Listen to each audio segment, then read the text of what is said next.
We're going live. Hey, Cornell, what do you got there, mate? It's Dwight from The Office. Why? Why Who not? knows? Who knows? Why not? Oh, man. Well, anybody that watches this live, thanks for joining us. Anyone who watches or listening back, thanks for joining us. Didn't do an intro today. Didn't want to, really, because I'm back with literally, I don't say this easily, my brother from another mother. Truly, I love this guy. And we're going live today to catch up, but also to tell you about something that's happening in 45 days, Cornell, I think, was it? Something, yeah. I'm short math is something like that, yeah. Yeah. Tell us all about it, mate. Tell us all about it. Okay, well, first off, love you back, brother, as you know this. I want to just really quick, I mean, anybody that's close to me and Gary they've heard the story, but I'm just going to say it, revisit it really fast because it's important to our history. So we met through Claude Silver somehow, right? And Gary asked me to be on his podcast. I did not know Gary. I just knew that he was a dope human being. I did the podcast. I was in the parking lot outside of a basketball court that I was doing a clinic, like right after. And within the first 10, 15 minutes, I was crying. And I'm like, what in the F is like, what's going on right now? And I think I told Gary, I said, one of his superpowers is the fact that he is such a vulnerable human being. He allows you that space to be the same with no judgment. He lets you just be who you are. And I get goosebumps talking about this man because I love him so much. And then like a month, not even a month later, Gary's like, hey, you should come to Switzerland. I'm like, yeah, but Gary, it's the flight and stuff. I was like, he's like, no. He's like, come to Switzerland. He's like, you stay in my room. Now, I haven't had a roommate since my first year at college. And I get there and me and Gary, like from the airport, literally the first time I saw him, big hug, from the airport to the train to St. Gallen's, and for me leaving, it was just like I've known this dude for my whole entire life. And when I decided to do a Positivity Summit in person, he is literally the first person I asked to come was Gary. And I'm in New Jersey, he's in the UK, and he's the first person. I just asked and crossed my fingers with the hopes that he can come, because I didn't know what was going to transpire after that, who would come after that, but I know I needed Gary there. And the Positivity Summit is an event much like what Gary does in the UK, where it's not about me coming out like the wizard from the Wizard of Oz and everybody, bowing at my feet and telling me how awesome I am. It's not about me at all. It's about us. And that's the most important thing. And that's why I want to run the event. I think there's so much idol worship that's going on, not just recently, but all the time, where people are put themselves in this elevated pedestal. And if you don't have a certain amount of followers or a certain amount of likes, then what you say is really significant. And I think that's bullshit. I think that I'd rather listen to Gary Turner talk all day than 99.9% of these gurus that are out there just because they have a marketing team. So I wanted the Positivity Summit to be something where we can get together, share stories, learn from one another, connect, and figure out how we can start a ripple to make the world a better place. So that's why I started it 5 years ago. We've done one in New Jersey was the first one we did. Then we did New York, LA, England, and now we're back into New Jersey for our next one at the Ukrainian American Culture Center in Whippany, and I'm just excited for it. I can't like I'm gonna have to really calm myself down days up to it, but I'm so fired up for it, and we're like pretty far away. And I'm still like so amped up for this to happen. Oh, mate. Well, thank you for sharing the background. I'm just sharing the screen at the moment from your website. Who's that guy? Who is that guy? I tell you what, that one's really good looking. I don't know what's happened to the one I'm talking to. Filters are amazing. Filters are amazing. I just catfish the shit out of everybody. But I would love for you to talk about this bit though, Conor, because I think it's really important, right? Like we've gone through quite a traumatic experience, all of us. Yeah. Some of us have dealt with it, with more comfort like me than other people. But we've all gone through some level of trauma the last few years. Yeah. And you're asking now at this eighth summit, mate. Yeah. What now? Mm-hmm. Rather than why me? So let's talk about that a little bit. Yeah. It's been, when I go back to my life, Gary, and you know me very well, it's been the theme of my life.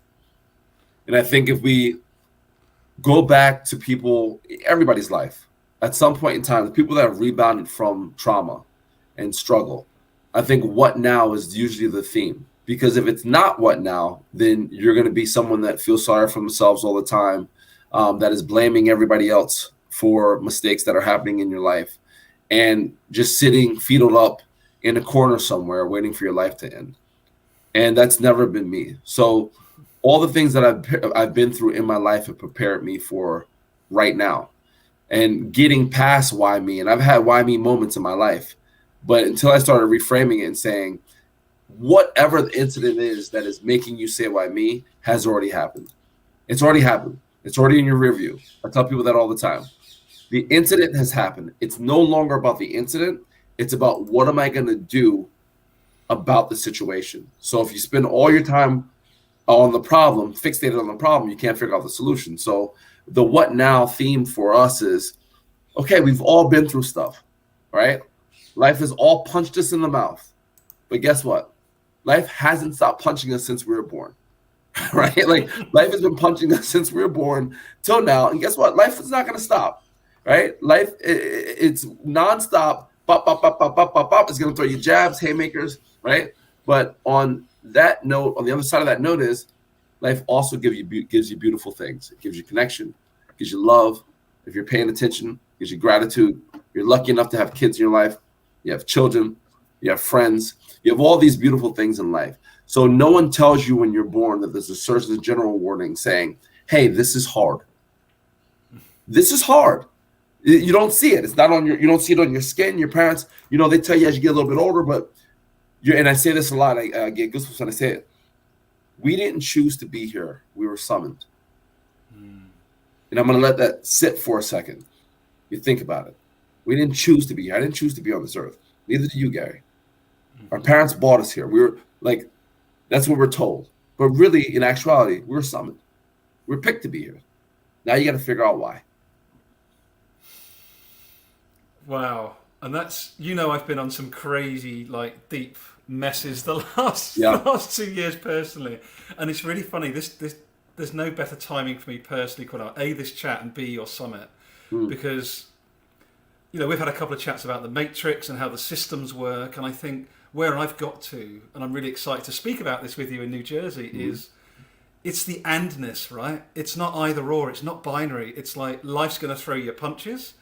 And some people are being impacted more, and you can still show up and live the best possible life for yourself, right? It's not like there's not this binary, it has to be one way, right? And I think this part of our thinking is really what you're bashing open with this summit for me. Is like that reminder that there are infinite opportunities and infinite ways to show up and to make a difference. It doesn't have to be either or. Yeah. And the only thing that's not infinite is your time. Right? There's infinite opportunities, infinite possibilities. The only thing that's not infinite is your time. You're in a finite amount of time here on this earth. And that's the only thing. So the one thing that you have a small amount of, you're wasting when you have an infinite amount of possibilities and opportunities, not even outside of your door, in front of your freaking face. Right? So my goal is to not waste time on earth anymore. Don't waste time. Right? Spend your currency the right way. And that's what I'm doing. I'm spending my currency the right way. Positivity Summit is an amazing, amazing investment for people's lives and for Earth and for the planet. Like, that's an amazing investment for me to spend my time into. I'll give my time and energy to the Positivity Summit any day of the week. Yeah, it's lovely, mate. Tell us something about, I'd love to for you to share. What's something you've maybe learned, or something that surprised you the last couple of years? You've gone through your own version of challenge with everything that's happened. What have you learned about yourself or been reminded of the last couple of years? One thing that I've had to remind myself, a couple things. One thing is this: you cannot feel bad because you're not feeling bad. And I want to expound on that a little bit. When you're around people that think the earth is falling, right? Like, the sky's falling, the earth is, is on fire, everything's horrible. you can't feel bad for not feeling bad, right? You can't feel bad for not sharing their sentiments. Like, we're all different people, and you don't have to have a nihilistic view on earth just because the people around you do. You don't have to. You can have your own view. And my own view for the last 3 years, we've been talking a lot. My view has not been the earth is on fire. My view has been, if that is the case, the earth has always been on fire, because there's always been things. It's not to diminish the things that are going on. It's just saying, like, if we're keeping it real, the earth has always been burning a little hot, huh? Like, so why am I going to be any different than I was? And the personal stuff that has been going on in the background of me, I got to show up for the people in my life that I love. I'm sorry, I don't have the the fortune to just show up and be like, oh, I'll take 4 days off. I can't take 4 days off. Mm-hmm. I can't take 4 hours off for the people in my life, nor do I want to. So I'm going to keep being me. I'm here for you if you need me. If you're upset, cool, we can talk, but I'm not going to be you. And if you're upset with me for not being you, then you're probably not a good friend of mine. That's powerful, mate. That's really powerful, because that's definitely been part of my challenge the last couple of years is, as you become aware and you join more dots, you can really get pulled into that as that being, but I think there's something about, being aware is one thing, but how do you show up? What are you becoming? Yeah. What are you here to do? Back to your original point, right? You've been chosen. Like, it's not an accident. So working that out is like the game, right? Yeah. That's the game I'm in anyway. That's the whole game. And that's what's funny when we talk about the Matrix. That's what the Matrix doesn't want you to do. They don't want you to beat the game. They want you to stay blinded by it, right? There's a difference. That's how the Matrix works. It doesn't want you to beat the game. It doesn't want you to understand how much power Gary Turner has. They want you to think that you're just a man and you have limited power, and because of whatever circumstances, there's a ceiling and you can only go this far and blah blah blah blah blah. That's how the system works. Once you start realizing the system is bullshit, then the system is now, oh my gosh, we have to throw even more opposition at. We're going to throw friends and family members and make you think that you're doing something wrong because you're actually happy and you're trying to discover new things on earth, or make different connections. And you just have to be stronger than the system. The system is very powerful. It's been going for millions and millions of years. We've only been on earth for less than 50. So it's important to be strong up here, my friend. And that's what I work on every day. Love it. And so if people come into your summit, my friend, in several weeks' time, how do you think they're going to leave it? Yeah. I will tell you this. That day, when you're in that bubble, you're not going to feel like yourself, because you're going to be around other positive people, and you're going to be able to show up as you with no judgment. Now, the key is, who are you going to be the next day? It's always the key, because you can assimilate all the information you want. You can get all the rah-rah, happiness, hugs, high fives you want.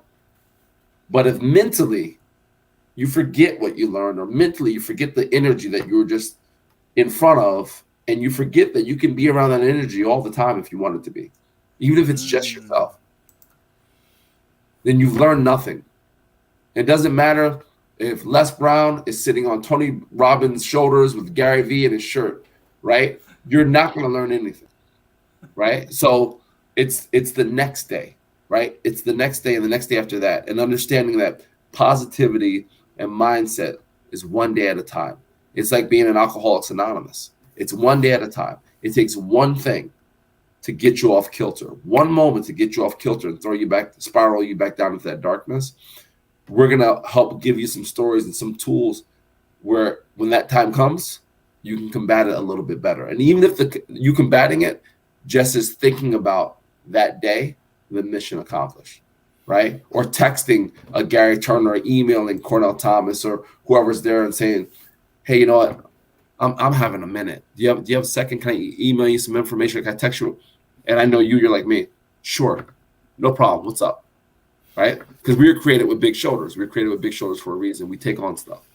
So that's what I say. It's not really that day you're gonna feel amazing. It's gonna be yay. Afterwards you're like great. Then you go home and you're out the bubble, and then there's bills and there's all sorts of stuff. There's that negative friend that always calls you with their problems and tells you how many people died and all this other, like, then you have to really work on bringing that energy and that mindset out to your regular life. It's so cool. What you've reminded me of is something I learnt about during the pandemic with one of my coaches, Cornell, was my personal seasons, right? Mm-hmm. And so my cycle, right? So like nature, you go through the 4 seasons of the year, right? Mm-hmm. What I learned and realised for myself was that I go through this phase of deep inquiry, really curious, learning something. Then I get really overwhelmed because I dive deep into it. Then I come back out of it going, oh, I learned something interesting. That's brilliant. And then I go into the cycle again, right? Yeah. But I didn't realise that before the pandemic, and Yeah. without that support of what my cycle was. Now I know it.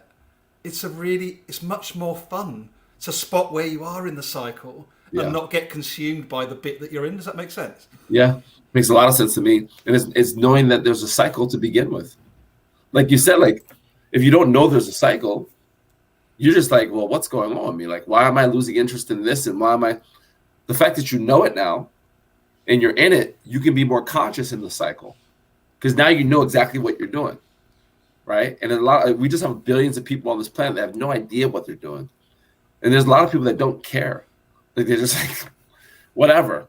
And they're like, then they wonder at some point, they have this epiphany, man, I'm wasting a lot of time. Like, what am I supposed to do? I talk to young people and old people all the time. Like, what am I supposed to do? I read something and I was watching the video. I forgot who it was by. And someone said, what if you went your whole life and you realized at the end of it that you did it wrong? Good Lord, think about that. Think about, like, give that some thought. What if you went your whole entire life thinking that it was supposed to be a certain way, and on your deathbed you realize you did it all wrong? Guess what? No retakes. Jeez. That hit me hard, man. That is really profound. No, Really, that hit me hard. Really profound. Do you know something? It's got me thinking about, have you, or if anybody's watching us or listening back, have you ever read the book or heard of 5 Regrets of the Dying? Have you ever heard of that? No, I'm writing it down. It's so interesting because what they talk about, I'm just trying to find it here. I might do a quick share because it's really relevant, I think, to people that might think about coming to join us, Cornell, in New Jersey, is like, if you're watching this now or watching this back, like, I wish I hadn't worked so hard. Yeah. I wish I had the courage to express my feelings. Big one. Mm-hmm. I wish I had stayed in touch with friends. I wish I'd let myself be happier. I wish I'd had the courage to live a life true to myself, not what others expected of me. Like, this is basically a book by a palliative care nurse, right? So basically, people at the end of their life, Cornell, what are the most common regrets that people have? And this is just really linked, I think, to what you just shared. Yeah. Like, why the hell would we wait until going, oh, I worked too hard when you're like 86 with a pension, finally you've got time to like enjoy it. Yeah. Like what the actual? Yeah. Well, it's the fact that in America here, Gary, our educational system is setting the kids up for work life. And what I mean by that is working for someone, right? So it's creating factory workers. So our kids long for Fridays. Why? Because the weekend's there. What do you do at your job that you don't like? You long for Fridays. Why? Because the weekend's there. And then you have half of Friday, Saturday, and then towards the middle of Sunday, what are you saying? I can't believe I have to go back to work. What are the kids saying? I can't believe I have to go back to school, right? So our teaching is, me and Melissa, we have to teach our kids, no, every day is a gift. Every day. Doesn't matter if you're school or not school, whatever. You woke up. That's dope. Something really dope about waking up, right? You get to enjoy your family again. So it's just breaking the system in so many different layers, man. People don't talk about this, right? Because it might affect their pocket, right? People might say something to them that's mean. They might get a mean YouTube comment or something like that. This is the stuff that is happening. And we have to address it. Like, people that are not woke, awake. People that are awake have to say, look, man, kids, look at the world differently. Be like Gary Turner. Ask questions. Be extremely curious all the time. Our kids ask us questions all the time. And some of the questions, I'm like, where the hell did that come from? But I'm like, yeah, keep asking. Keep asking. Because when you stop asking questions, that's when I'm going to have an issue with it, right? So We stop asking questions as an adult and we accept it. I will not accept what I am told ever in my life. And that's one of the things I love about you. Why we have so much fun, right? I just Yeah, I would want to acknowledge Jennifer's comment. Yeah, factory workers and factory thinking. Great point. Go through yeah, life as automatons. yeah, It's so true. But that is the matrix, right? This is what you and I have discussed many times. Is that the system wants us to not think, to yeah, comply, to just take the money and be afraid of losing our jobs and afraid of not having nice things, right? yeah. That's the system wants that. System. Yeah. There used to be a time where you had to get up and turn your TV, right? You have to physically get up and turn your TV. Then they made the remote. So then you can just sit down, right? Now you can just say TV on and the TV goes on, right? At some point, you're going to walk into a room and the TV is going to say, oh, well, Cornell's walked into the room. So I know what channels he likes. So these are the different channels that I'm going to put on. So I'm no longer thinking or making choice. There's no choice anymore.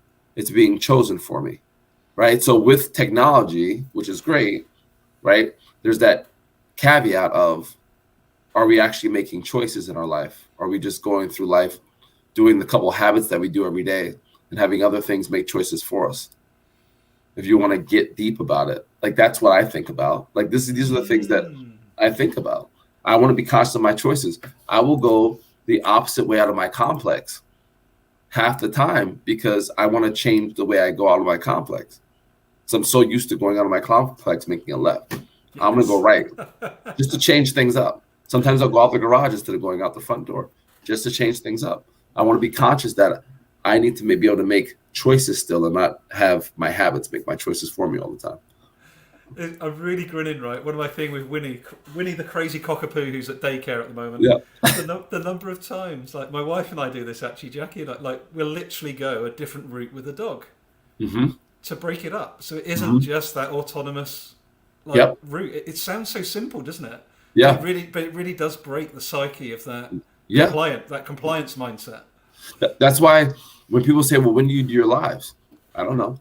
Whenever I feel like doing them. Well, you know that the times between 8 a.m. and 10:30 a.m. you get the most traffic. Well, I don't give a shit about the traffic.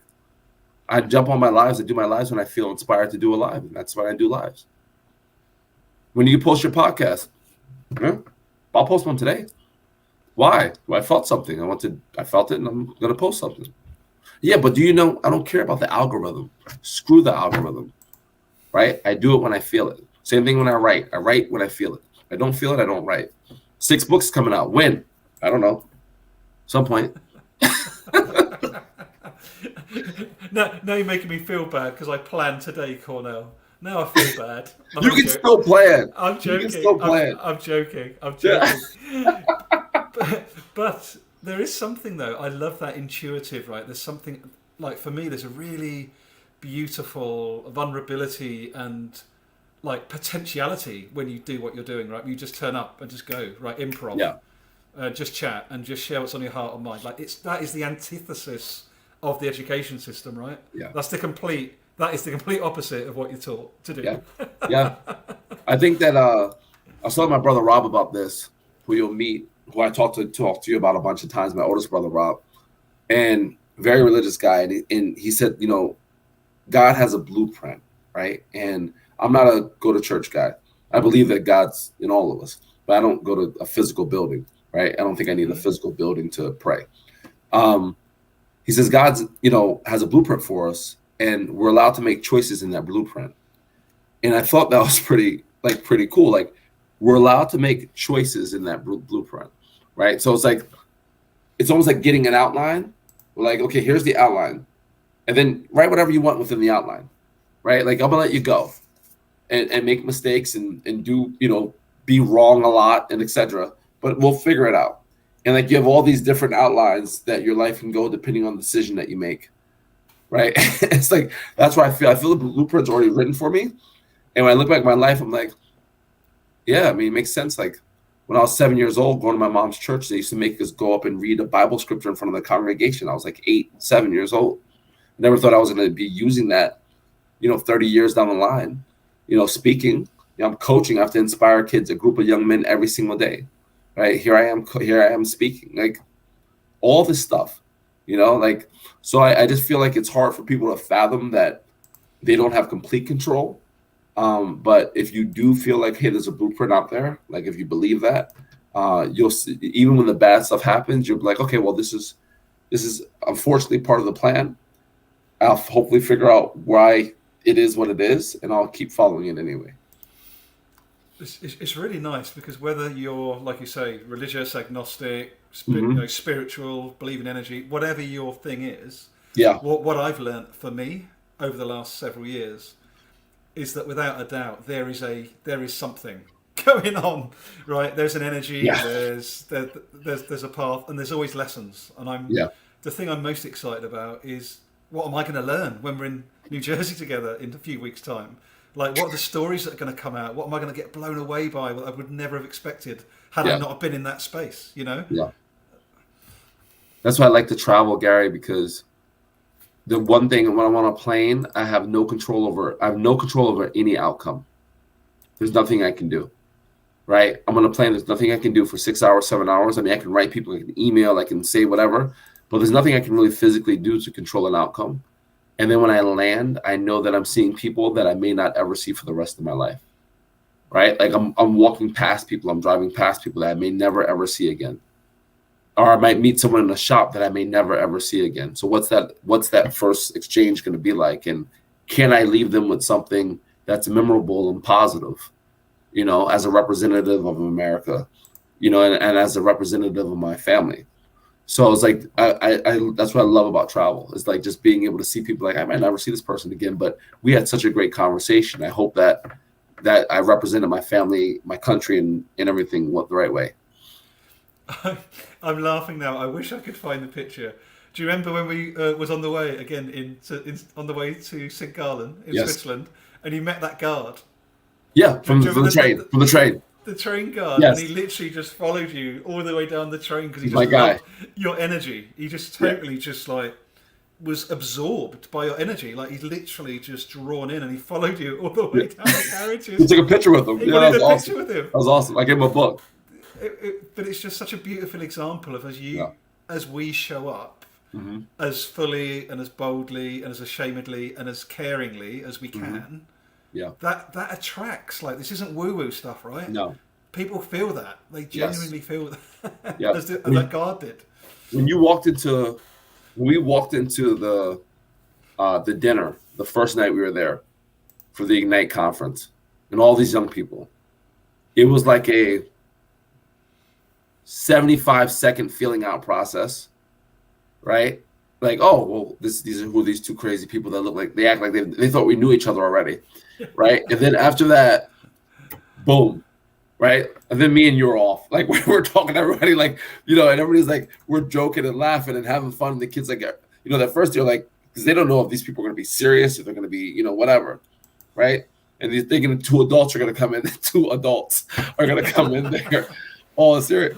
And we just start having fun. It's like, even when we did that dinner that after the conference, like with all the students, man, the tables were just jumping, right? All the tables were jumping because the energy was so positive and upbeat, and like it's like you said, it's not woo woo. This energy exchange thing is 100% factual. Go around someone negative energy, you'll feel like you ran a marathon. They'll drain you, right? Go up around someone with positive energy, you just can't help but to smile. You can't help to be like in a good mood. So why would you want to be around the one that's like the negative person? Like I never understand, like, oh, my friend is such a this, like she's so negative. Why is she still your friend? Like, I'll be like this. Peace. Good luck. Call me on the phone. Don't let me know if to hang out. Right? Like, limit your access. We give people so much access to us. Like, you have very little access to me if you're a negative person. Right? Very little. Like, it's extremely little. Gary Turner can call me. We'll talk for 9 hours. I'm all good. I'll feel like I can run through a building. Negative people, I don't know if you get 9 minutes, right? We'll take that down a little bit. I was say, I thought you've been generous there, mate. Yeah. Get 9 seconds. Hello? Oh, okay, bye. What's really important with this, though, right, as well, for me, is that this doesn't mean that you can't have. Like the difference for me with like being positive or negative or whatever that, and it is about the energy, right? You can be as Cornell challenging and have a really deep question or a provocation to offer, but still come from a place of connection and caring, right? Like I think it's a really important thing to define, because some people when they think like negative positive, it's like it's all shit or it's all like fairy dust. But that's not what we're saying, right? We're saying that actually you can if you're coming from a place of curiosity, that's a great energy. Yeah, because I'm curious, and you are too. I've seen you work a room. Like, we're curious about people's stories. I'm very curious about how people got to where they are, right? And I'm not talking about, the CEO of this Fortune 500. No, anybody.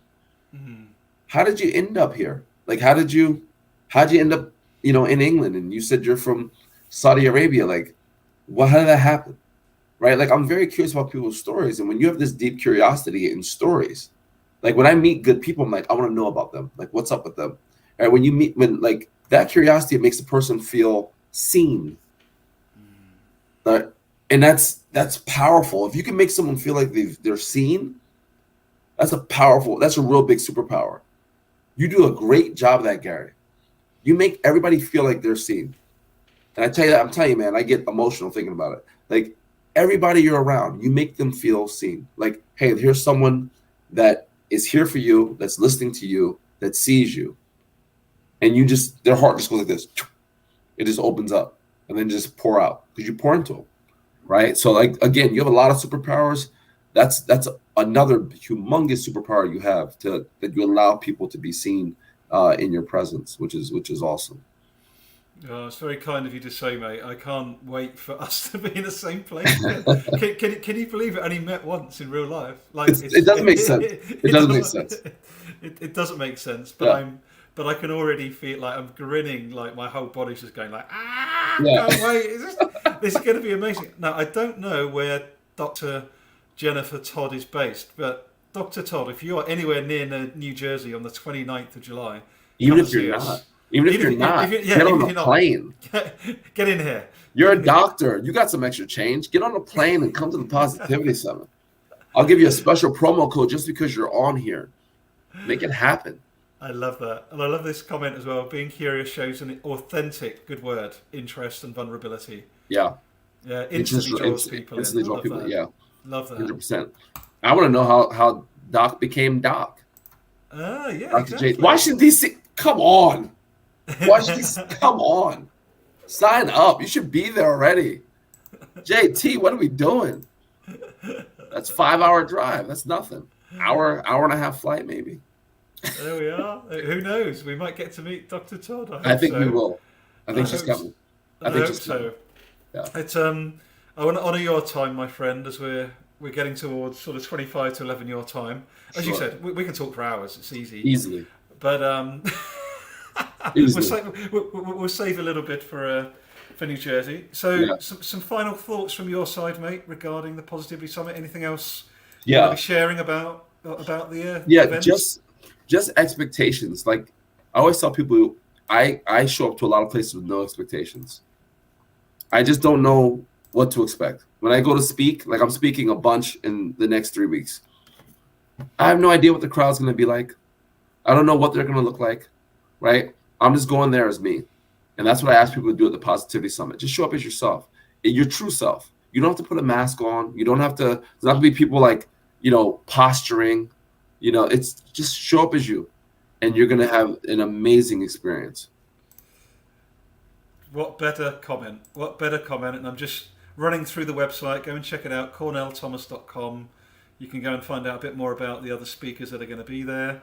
And I'm almost emotional just mentioning it now. I just can't believe that it's happening, and I can't wait to be with you again, my friend. It's going to be incredible. I can't wait. I mean, the hardest part is going to be not talking to you the whole time at the Positivity Summit. I'm like, Gary, we're gonna hang out afterwards. Like we hung out last night. Like I'm gonna talk to Jennifer for a second, and then Dr. JT's gonna come out there. She's like, I remember watching Gary's live stream, and now I'm here. I don't know if she talks like that, but you know what I mean. I wanted to give her a distinguished voice since she was a doctor. There we are. Jennifer, you've got a distinguished voice. We need to hear you. So, my friend, I'm going to let you go. Yes, Thank you, sir. Cornell. Love you, brother. I love you, my friend, and I'm looking forward to seeing you in a few weeks' time. It's going to be incredible. July 29th. That is awesome. Yeah. Thank you, Jennifer, for joining us. Dr. Todd, thanks anyone else that watches this live, watches it back. What I am going to do is pop out this conversation on the Activating Consciousness podcast. So some people like to listen to podcasts as they run or whatever. So we just want to make sure we're reaching as many people as possible. The other thing, Dr. Todd, of course, we really hope that you can join us. We'd really gratefully appreciate if you maybe give this a share as well on LinkedIn or your channel so we can try and reach more people. We really want to instill and create the space for more positivity, more connection. And I think we can all do with a bit more of that as we reimagine what's coming, my friend, because it's really exciting times. Let's go. Let's go. Thank you so much, Gary. I love you, brother. Here we go. We're nearly there. Take care, everyone.